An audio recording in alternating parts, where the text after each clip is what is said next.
तस्य गौरवाय राष्ट्र कल्याण हेतवे युवकानां विकासाय विवेकानन्दं नमाम्यहम्।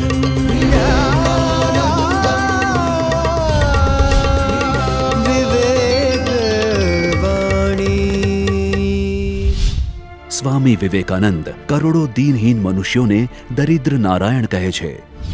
સ્વામીજી કહે છે, જ્યાં સુધી દરિદ્ર પ્રત્યે લાગણી નહીં હોય ત્યાં સુધી બધું જ નકામું છે। દુઃખી, દરિદ્ર અને નિર્બળ માણસ જ તારા દેવ છે। માણસ માત્રને ઈશ્વર સ્વરૂપે જુઓ, દીનહીનને નારાયણ સ્વરૂપ માની એની સેવા કરો। દેવો કરતાં પણ તે વધારે ઊંચી પંક્તિનો છે। મનુષ્યથી વધારે ઊંચું કોઈ નથી। વિવેકથી વિકાસ। ગરીબનું કોણ?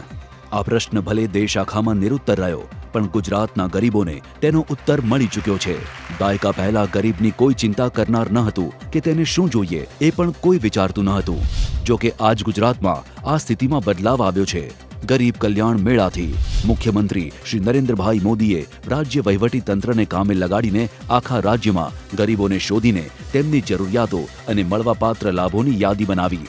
આ ગરીબોને ઘર આંગણે જઈને સરકાર સીધે સીધા સાધન સહાય આપે છે, અને તે પણ કોઈ પણ વચેટિયા કે દલાલ વિના। આ પારદર્શક વ્યવસ્થાને કારણે ગરીબોને ક્યાંય ધક્કા ખાવા નથી પડતા કે નથી કોઈને પૈસા ચૂકવવા પડતા।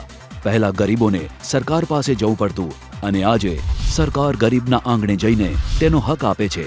આ છે બદલાવ, અને આ છે શાસન શૈલી।